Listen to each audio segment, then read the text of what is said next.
घर के आंगन में शादी के बाद पहली बार चारों बेटे, माँ और पिता सभी एक साथ बैठे थे। माँ देख तो सही, अब तेरा आंगन पूरा हो गया। चारों बहुएं आ गई।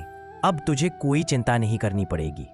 बिल्कुल बेटा, अब तो मन में यही सुख है कि तुम सब संग हो और बहुएं भी संस्कारी दिखती है। अब तो मुझे लगता है हम दोनों को चिलम लेकर नीम के नीचे बैठ जाना चाहिए। अरे बाबूजी आराम कीजिए, अब घर का सारा काम बहुएं संभालेंगी। माँ बताओ ना, सबसे पहले क्या करना है? बहुएं तैयार है।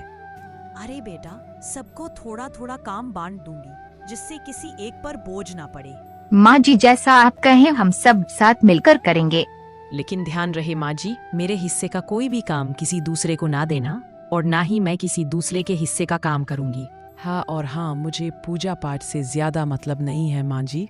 मुझे रसोई दे दीजिए, खाना तो सबका बनाना ही है। मुझे जो भी काम मिलेगा मैं पूरे मन से करूँगी माँ जी। देखो बहुओं, अब मैं कुछ जिम्मेदारियां बांटना चाहती हूँ ताकि घर अच्छे से चले। ठीक है माँ जी, बताइए। कविता, तुम्हें घर का हिसाब किताब देखना है। सीमरन, तुम रसोई संभालो। रूपम साफ सफाई का ध्यान रखेगी और मिश्री तुम्हें पूजा पाठ और छोटा मोटा आयोजन संभालना है। बिल्कुल माँ जी, मुझे अच्छा लगेगा ये काम करना। मैं रोज सुबह सब जगह झाड़ू पोछा लगाऊंगी और अगर किसी को कुछ चाहिए हो तो बता देना। देखा, माँ ने पूजा वाले काम मिश्री को दिया। वो ज्यादा लाडली लगती है ना, और तुझे रसोई दे दी। अब देखना, सबसे पहले तुझसे शिकायत आएगी कि खाना ऐसा बन गया, खाना वैसा बन गया। माँ, बढ़िया बंटवारा किया है तूने, अब तू आराम कर। अब देखना, यह घर मंदिर जैसा चलेगा। बेटा बहुएं सब मिलकर चलाएंगे। हम लोग भी खेत और बाहर के काम संभालेंगे। घर कुछ समय तक बहुत अच्छे से चला। सभी अपने अपने कामों में लगे रहे, लेकिन धीरे धीरे सीमा और बबीता में मेल से ज्यादा मेलों की तरह टकराव शुरू हुआ। कविता, तूने हिसाब में क्या क्या लिखा है? सब्जी वाले को मैंने पैसे दिए थे, फिर भी तूने खर्च में लिखा। मैं अपना काम सही करती हूँ। सीमरन, तू अपने चूल्हे पर ध्यान दे, रोटियां जल रही है तेरी। दीदी, ये दोनों तो दिन भर लड़ती रहती है। माँ कुछ बोलती नहीं, हमेशा चुप रहती है। मैंने देखा है रूपम माँ कुछ कहती नहीं, लेकिन सब देख रही है, सही वक्त पर सबक देंगी। हे भगवान, मैंने सोचा था बहुएं आएंगी तो घर रोशन हो जाएगा, लेकिन ये तो दी के नीचे अंधेरा कर रही है। सुबह का समय है। हाथ में तुलसी की माला लिए माँ आंगन में बैठी है। चारों बहुएं अपने अपने कामों में लगी हुई है। सिमरन बहू, जरा मेरे लिए गर्म पानी दे दे, घुटनों में बहुत तेज दर्द हो रहा है। अभी तो रसोई का काम शुरू किया है माँ, जरा सब्जी चढ़ा लूं, फिर देती हूँ गर्म पानी। मान जी को तो हर घड़ी कुछ ना कुछ चाहिए रहता है, कभी तेल, कभी पानी, कभी तुलसी की पत्तियां। और जो पूजा पाठ वाली है ना मिश्री, उसी को बोलो, सारा दिन वही खाली बैठी होती है। माँ जी लाओ, मैं गर्म पानी ले आती हूँ, आप बैठो यहीं, मैं घड़े में भर कर रख देती हूँ। हाँ बेटा मिश्री, भगवान तुझे सुखी रखे। एक तू ही है जो बिना कहे काम कर देती है, बाकी सबको तो मेरी बातें हवा ही लगती है। माँ जी, मैंने आपके कमरे की सफाई कर दी है। हाँ, और वो तकिया भी मैंने धूप में रख दिया है, आपके सिर के लिए ठीक रहेगा। अरे तू भी मेरा खूब ध्यान रखती है, लेकिन बोलती कम है, सब कुछ चुपचाप ही कर देती है। दोपहर का समय है। बेटे खेत और दफ्तर से निकल चुके हैं। बहुएं आपस में बात कर रही हैं। तभी सीमरन कहती है, अबीता, तुझे नहीं लगता माँ का नाटक बढ़ गया है? हर वक्त कोई काम कोई बहाना, कभी पानी दो, कभी सर पे तेल रख दो, ये काम करना है, वो काम रह गया, बस काम बताई जा रही है, काम काम। और क्या, जैसे कि हम नौकर हैं। मैंने तो साफ कह दिया रघु से कि अब उसकी माँ की जिम्मेदारी वही उठाए। शिवा तो कुछ समझता ही नहीं है, उसको तो सिर्फ अपने काम और मोबाइल से मतलब है। भाभी माँ बूढ़ी है, अगर हम उनका ध्यान नहीं रखेंगे तो कौन रखेगा? टूटो रख टूटो माँ की चहेती है ना, दिन रात सेवा कर, हमें मत सिखा, बड़ी आई बुढ़िया की लाडली। हर देखो सांसा हमारी माँ जैसी है, अगर हम आज उनका आदर नहीं करेंगे तो कल हमारे साथ भी यही होगा, सोच समझ कर बोलो। अरे मिश्री, तू तो हर बात में संस्कार खुसेर देती है। यहाँ तो रोटी बेलनी मुश्किल है और तू ज्ञान देती रहती है। शाम का समय है। श्याम सिंह घर में आता है और आवाज लगाता है, अजी सुनो, कोई है? पानी तो लाओ, बहुत थक गया हूँ। मैं देती हूँ जी। बहुएं तो अपनी अपनी दुनिया में लगी है, कुछ कहो तो मुंह बनने लगता है। रुक जाओ, मैं खुद ले लूंगा। तुम्हारे घुटनों में दर्द है, तुम क्यों उठ रही हो? माँ आज बहुत थकी लगती हो, आराम कर लो। रूपा कुछ लाएगी खाने को। बाबूजी माँ आप दोनों को अब कुछ नहीं करना चाहिए, हम है ना घर संभालने को। मैंने माँ के लिए हल्दी वाला दूध रखा है और खिचड़ी भी बना दी थी, अभी गर्म कर लाती हूँ। बेटा मैं समझ नहीं पा रही, बहुएं जो बदर से हंसती है, घर में मेरे साथ मुंह चढ़ाकर बात करती है। मैं अभी सब देख रहा हूँ, अभी कुछ मत कहो, वक्त आने दो, हर बात का जवाब वक्त देगा। ऐसे ही दिन बीत गए। माँ की बातों को धीरे धीरे सब बहुएं नजरअंदाज करने लगी। बेटों को घर के काम से फुर्सत नहीं थी, बस मिश्री और रूपम ही थीं जो चुपचाप माँ की चिंता करती थी। एक दिन माँ की तबीयत अचानक खराब हो गई, सिर चकराने लगा, सांस लेने में दिक्कत होने लगी और वो आवाज लगाती हैं, सिमरन कविता कोई है क्या बेटा? भोला भोला मिश्री। देख तो जरा माँ जी फिर क्या नाटक कर रही है। मैं तो नहीं जा रही, सिर दर्द हो जाएगा। मिश्री दौड़ते हुए माँ के पास जाती है और कहती है, माँ जी क्या हुआ? सांस से क्यों फूल रही है आपकी? रूपम जल्दी से गुनगुना पानी लाओ। लो माँ धीरे धीरे पी लो। मीना डॉक्टर को बुलाना पड़ेगा क्या? नहीं अभी दबाव कम है, मैं तुलसी काढ़ा बनाकर लाती हूँ, तब तक माँ को आराम करने दो। बहू ये दूसरे कमरे में हंस रही थी। कोई चिंता नहीं, लेकिन मिश्री और रूपम माँ की सेवा में लगी रही। श्याम सिंह चुपचाप दरवाजे के पीछे से यह सब देख रहा था और मन ही मन सोच रहा था, अब बहुत हो गया, अब वक्त है सबक सिखाने का। सुबह का समय है, माँ की तबीयत अब थोड़ी बेहतर है। मिश्री काढ़ा लेकर आई है, रूपम पास में बैठी थी। श्याम सिंह बाहर जाने की तैयारी कर रहे थे। वो दरवाजे की ओर बढ़ते हैं।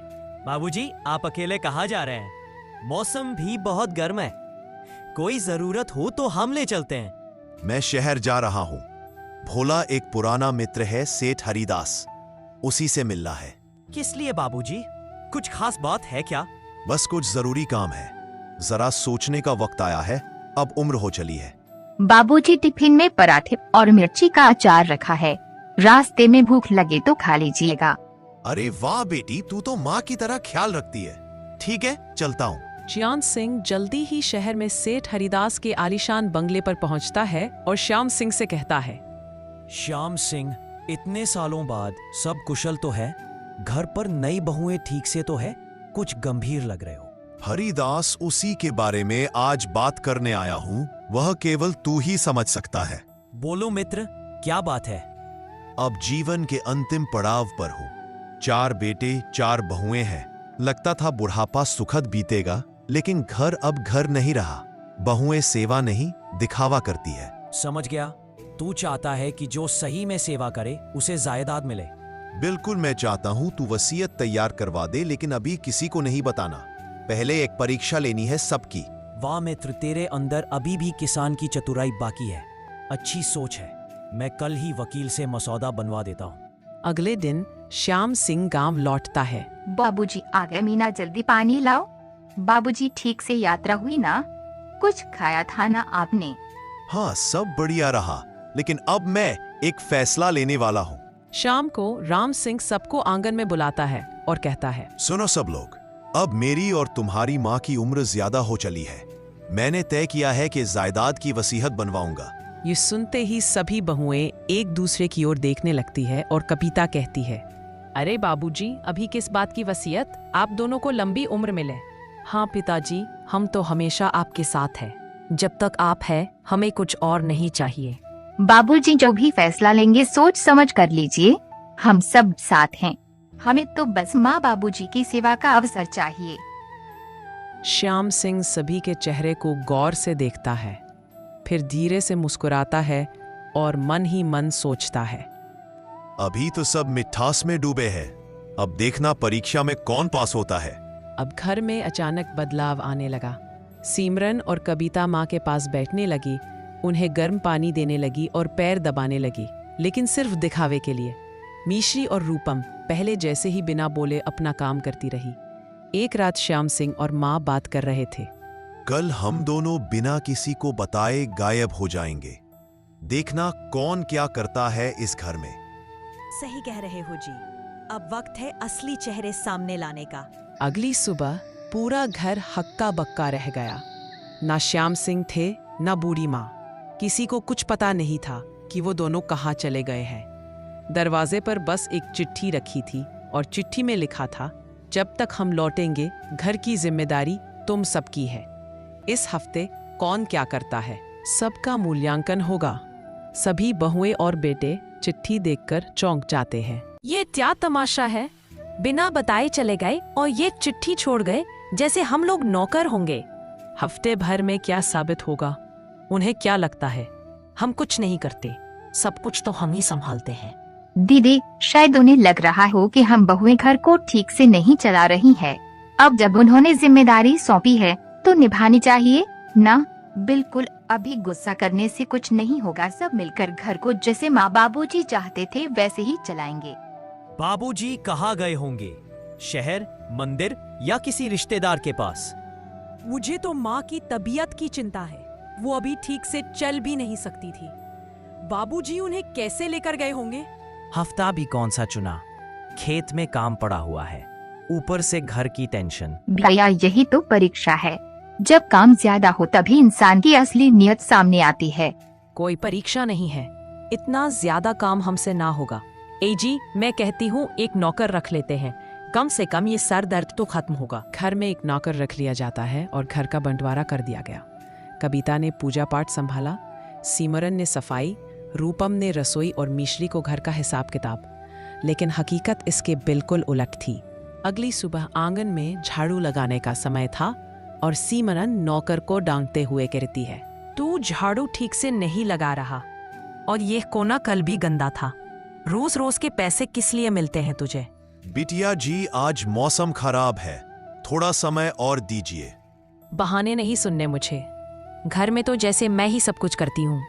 जल्दी से झाड़ू लगा और बाकी काम कर। कविता पूजा वाले कमरे में भगवान के सामने हाथ जोड़े हुए कहती है, ए भगवान, हमारे घर में सुख शांति बनी रहे। जो भी गलत सोचे उन्हें सद्बुद्धि दो और हाँ, मेरी पूजा से कोई विघ्न ना आए। मिश्री और रूपम रसोई में काम कर रही थी। मिश्री रूपम से कहती है, रूपम दीदी, आज आलू परवल की सब्जी बना ले, माँ जी को यही पसंद थी। वैसे भी इतने दिनों से वो ठीक से खा नहीं पाई होंगी। हाँ मिश्री, मैंने भी यही सोचा। और दाल में थोड़ी सी हींग ज्यादा डालना, माँ जी हमेशा कहती थी कि उससे स्वाद आता है। आपने ध्यान रखा, अच्छा लगा। देखिए, अगर हम दोनों साथ मिलकर काम करें तो ये हफ्ता आराम से निकल जाएगा। मिश्री, सच कहूँ, माँ जी नहीं होती है तो इस घर में कोई अपनापन ही नहीं लगता। कविता दीदी और सिमरन भाभी बस दिखावा ही करती हैं। दूसरी ओर कविता और सिमरन बैठक में बैठकर गप्पे मार रही थी। देख सिमरन, पूजा मैं कर रही हूँ, लेकिन असली पूजा तो वसीयत की है। इस हफ्ते अगर माँ बाबूजी ने देख लिया कि हम सेवा कर रहे हैं तो समझ ले सब हमारा ही होगा। और मीश रूपम, उन्हें क्या मिलेगा? वही काम करेगी और हम नाम कमाएंगे। यही तो असली हुनर है। लेकिन उन्हें नहीं पता था कि श्याम सिंह और माँ को घर की सारी खबर थी। नौकर उन्हें सारी जानकारी दे देता था। श्याम सिंह भाग्यवती से कहता है, देखो भाग्यवती, अब तो असली रंग सामने आ रहे हैं। सबकी असलियत उजागर हो रही है। शुरू में तो सब दिखावा करते आ रहे थे। हाँ जी, मिश्री और रूपम ने मन जीत लिया है। बाकी सिर्फ दिखावे के लिए गुलाम बन गए हैं। सही कहा तुमने। अब आखिरी परीक्षा बाकी है, हमारी पहचान। देखना कौन पहचानता है और कौन नहीं। हफ्ता बीत गया। घर के बाहर एक दिन दो बुजुर्ग भिखारी, एक पुरुष और एक महिला फटे पुराने कपड़ों में थके हालत में घर के बाहर खड़े थे। किसी ने उन्हें नहीं पहचाना। वे थे श्याम सिंह और उसकी पत्नी बूढ़ी माँ, जो अपनी पहचान छुपाकर घर लौटे थे। बहू, 2 दिन से भूखे हैं, कुछ खाने को दे दो। रात यहीं आंगन में बिता लेंगे, बहुत थक गए हैं। ए बुड्ढे, भाग यहाँ से। यह कोई धर्मशाला है क्या? हर कोई यहीं आ जाएगा बैठने। हाँ, और खाना भी मांगेंगे। हम खुद 2 बार सोचकर खाते हैं। चलो चलो, जाओ यहाँ से। यहाँ तुम्हें कुछ नहीं मिलने वाला। बेटी, बस एक कोना दे दो बैठने को। बूढ़ी औरत साथ में है, वो ठीक से चल भी नहीं पा रही। उसके लिए ही सही थोड़ा सा पानी ही पिला दो। अब ज्यादा दया मत दिखाना सीमा। मैं भी पानी डालती हूँ इनके ऊपर, फिर देखना कैसे भागते हैं दोनों। श्याम सिंह और माँ चुपचाप वहां से पीछे हट जाते हैं और थोड़ी देर बाद रूपम मिश्री से आकर मिलती है। अरे दीदी देखो, 2 बुजुर्ग बाहर बैठे हैं। दोनों को कुछ तकलीफ लग रही है। चलिए अंदर बुलाते हैं उन्हें। रूपम और मीश्री उनके पास आती है और मीश्री कहती है, बाबा अम्मा अंदर आइए ना, बैठ जाइए, कुछ खा लीजिए। इतनी धूप में बाहर क्यों खड़े हैं आप लोग? ये लीजिए पानी और आइए हमारे कमरे में, चलिए आराम कर लीजिए। माँ जी होती तो कभी किसी को यूं दरवाजे पर नहीं बैठने देती। श्याम सिंह और माँ चुपचाप उनके चेहरे देखते हैं। उनकी आंखों में नमी आ जाती है। बेटी, तुम हमें पहचानती हो? ये आवाज बाबूजी और ये माँ जी की लगती है। हे भगवान, आप लोग ये क्या हाल बना रखा है? आप दोनों ऐसे बीच में क्यों? हाँ, हम यह जानना चाहते थे कि हमारे जाने के बाद कौन हमारी इज्जत करता है और कौन कौन सिर्फ दिखावा ही करता है। हमें माफ कर दीजिए माँ जी, हमने आपको पहचाने में देर कर दी, मगर मन से हमेशा आपके साथ थे। आप अंदर चलिए, अब हम आपको छोड़ेंगे नहीं। हमने सच्चे मन से जो किया वो हमारा फर्ज था और हमेशा रहेगा। रूपम और मीश्री उन्हें अंदर ले जाती है, उनका पैर धोती है, खाना परोसती है और पलंग पर आराम से बैठा देती है। तभी कविता, सिमरन, रघु, शिवा, भोला और मुकेश भी आ जाता है। माँ, बाबूजी, ये आप है? आप तो, अरे ये क्या भेष बना रखा है आपने? हमें माफ कर दीजिए, हमने तो सोचा, मतलब हम पहचान नहीं पाए। ना पहचान नहीं तो असली परीक्षा थी। हम देखना चाहते थे कि कौन दिल से हमारे साथ है और कौन दिखावे से। बेटियों, हम बूढ़े हैं पर आंखें और दिल अब भी काम करते हैं। किसने क्या किया सब मालूम हो गया है हमें।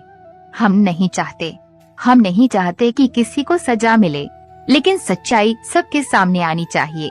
अब समय आ गया है वसीयत पढ़वाने का। गांव के सबसे प्रतिष्ठित सेठ हरिदास आंगन में प्रवेश करते हैं। हाथ में चमचमाती फाइल और चेहरे पर गंभीरता है।